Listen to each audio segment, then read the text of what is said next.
You guys will find that you have passions, and having a passion is a gift. I think we all have passions, and you don't get to choose them, they pick you, but you have to be alert to them. You have to be looking for them. And when you find your passion, it's a fantastic gift for you because it gives you direction, it gives you purpose.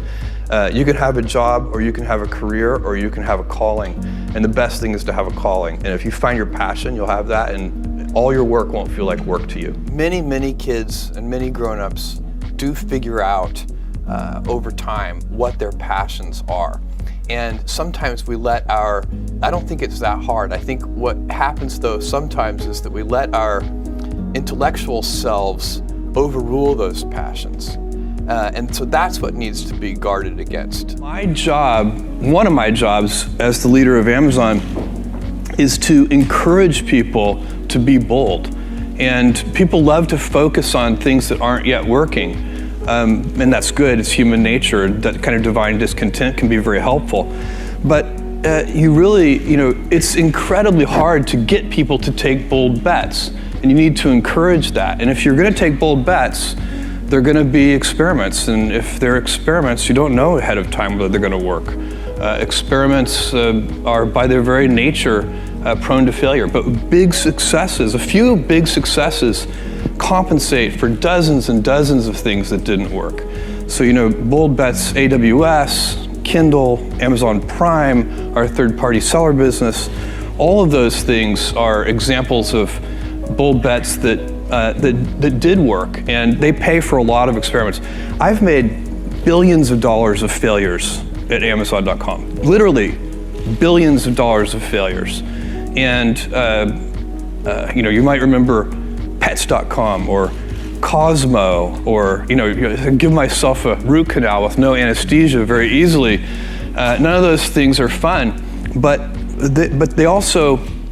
they don't matter. What really matters is companies that don't continue to experiment, companies that don't embrace failure.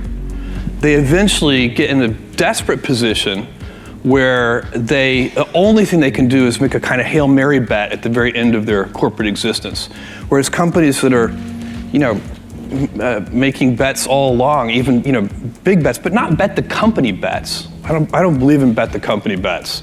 That's when you're desperate. That's the last thing you can do.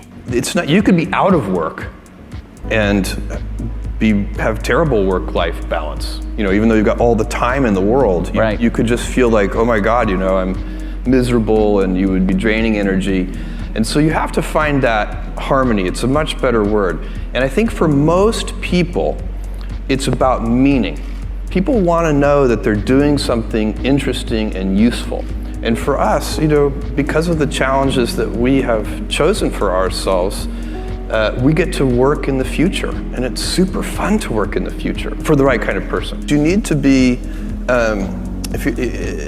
nimble and robust. So you need to be able to take a punch, and you also need to be quick and innovative and doing new things at a high speed. That's the best defense against the future.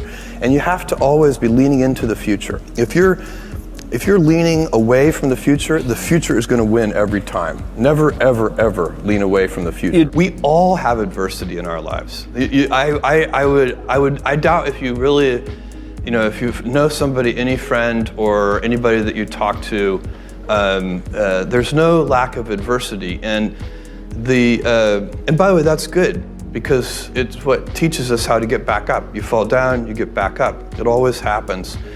And you get certain gifts in life, and you want to take advantage of those. But I guess my advice on adversity and success would be to be proud not of your gifts, but of your hard work and your choices. So, you may be, the kinds of gifts you get in life, you might be really good at math. It might be really easy for you. That's a kind of gift. But practicing that math and taking it to the next step, that could be very challenging and hard, and take a lot of sweat. That's a choice. You can't really be proud of your gifts because they were given to you. You can be grateful for them and thankful for them. But your choices you choose to work hard. You choose to do hard things. Those are choices that you can be proud of. Being an inventor requires, because the world is so complicated, you have to be a domain expert. I mean, in a way, even if you're not at the beginning, you have to learn enough so that you become a domain expert. But the danger is once you become a domain expert, you can be trapped by that knowledge. And so inventors have this paradoxical ability to have that 10,000 hours of practice and be a real domain expert and have that beginner's mind. Have that look at it freshly, even though they know so much about the domain. And that's the key to inventing. You have to have both. And I think that is intentional. I think all of us have that inside of us, and we can all do it, but you have to be intentional about it. You have to say, yeah, I am going to become an expert, and I'm going to keep my beginner's mind. You can't skip steps. You have to put one foot in front of the other. Things take time. There are no shortcuts. And but you want to do those steps with passion and ferocity. It's easy to have ideas. It's very hard to turn an idea into a successful product. There are a lot of steps in between, and it takes persistence, relentlessness.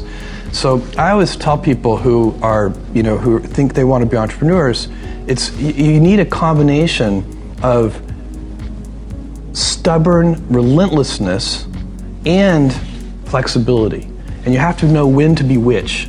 And basically you need to be stubborn on your vision, because otherwise it'll be too easy to give up.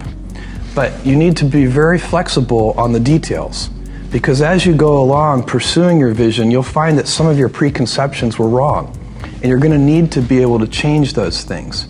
So I think taking an idea successfully all the way to the market and turning it into a real product that people care about and that really improves people's lives is a lot of hard work.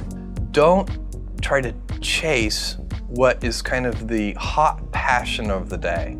I think we actually saw this, I think you see it all over the place in many different contexts, but I think we saw it in the internet world quite a bit, where at the sort of peak of the sort of internet mania in say 1999, you found people who were very passionate about something. They kind of left that job and decided, I'm going to do something in the internet, because it's it was almost like the the 1849 gold rush in a way. I mean, you find that people, if you go back and study the history of the 1849 gold rush, you find that at that time everybody who was within shouting distance of California was, they might have been a doctor, but they quit being a doctor and they started panning for gold. And that almost never works.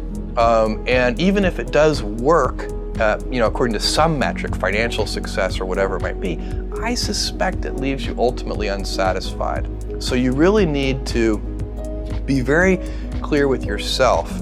And I think one of the best ways to do that is this notion of projecting yourself forward to age 80, looking back on your life and trying to make sure you've minimized the number of regrets you have. That works for career decisions. It works for family decisions. Do you want? I have a 14-month-old son, and it's very easy for me to, if I think about myself when I'm 80, I know I want to watch that little guy grow up.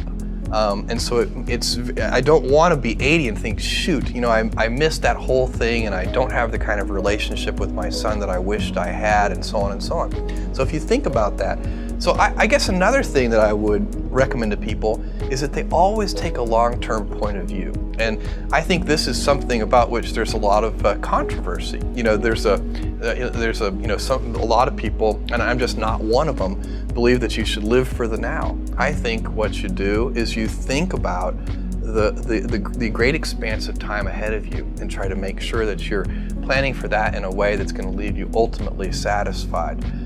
So this is the way it works for me. And I mean, everybody needs to find that for themselves. So I think there are a lot of paths to satisfaction, and you need to find one that works for you.